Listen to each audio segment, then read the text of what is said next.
আচ্ছা, set up complete. যে এটা হচ্ছে এলজেড ভার্সন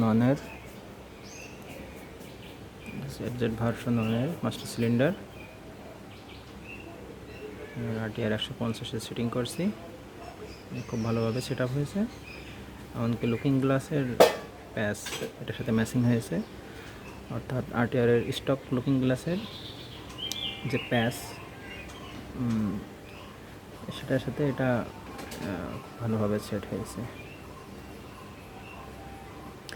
এর সমস্যা ছিল একটা RTR-এর সুইচের যে পয়েন্ট, সেটা তো এর সাথে এর যে সুইচ আলাদা ক্যাটাগরির সুইচ। তো আমি RTR সুইচের যে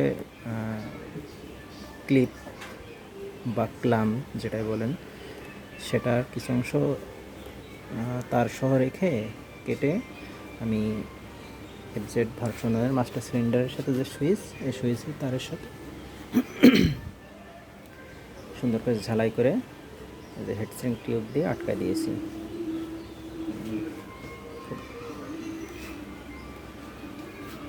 আচ্ছা, আরেকটা বিষয় আমি দেখাই। এটা লিভার, আর এই যে এই পয়েন্টে দেখতে পাচ্ছেন, এটা অক্সিলারি শ্যাফটের চেম্বার হবে। অক্সিলারি শ্যাফটের চেম্বার, এটার বেশ অনেকখানি ডিপ। তো ডিপের কারণে একটা ফলস থাকতো, তো আমি ফলসটা ঠিক করেছি। এর ভিতরে বালু এবং যে সুপারগুলো আঠা দিয়ে প্লাস্টার করে দিয়েছি, দিয়ে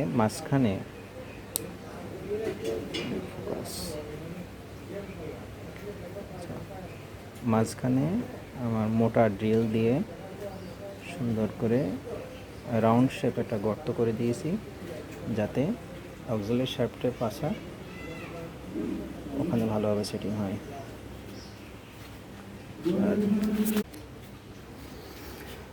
তবে একটা সমস্যা ছিল, সেটা হচ্ছে যে আমার স্টক যে সিলিন্ডার ছিল, সেটা আমার নখের যে পয়েন্ট ওই পর্যন্ত ছিল, মানে এই পাশে আরও চাপানো ছিল। এই সিলিন্ডারে যেহেতু এখানকার মেকানিজমটা একটু ভিন্ন, সেহেতু আমাকে এটা এই পাশে আগানো লাগছে, ওটা সামনের দিকে আগে দেওয়া লাগছে, নইলে এই যে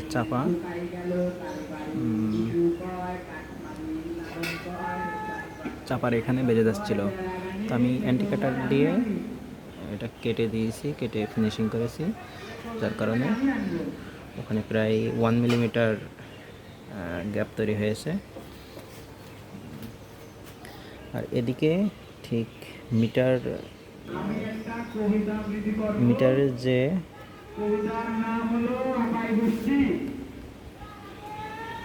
প্লাস্টিকের কোন অংশ, এখানে হোস পাইপে এখানে বেঁধে যাচ্ছিল, তো এটা আমি অ্যান্টি কাটার দিয়ে কেটে সমান করে দিয়েছি। আর সমস্যা হচ্ছে না, আমি দেখাচ্ছি।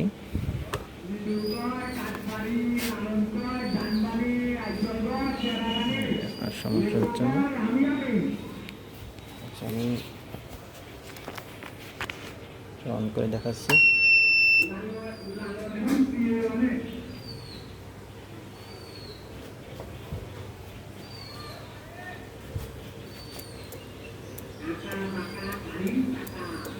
আর কিন্তু কোনো ফলস নাই। আমি এর ভিতরে যে বালু সুপারগুলো দিয়েছিলাম, এর কারণে কিন্তু আর কোনো ফলস নাই, প্লাস এদিকেও কোনো ফলস নাই, একেবারে সমান। এই জায়গাটা লক্ষ্য করেন,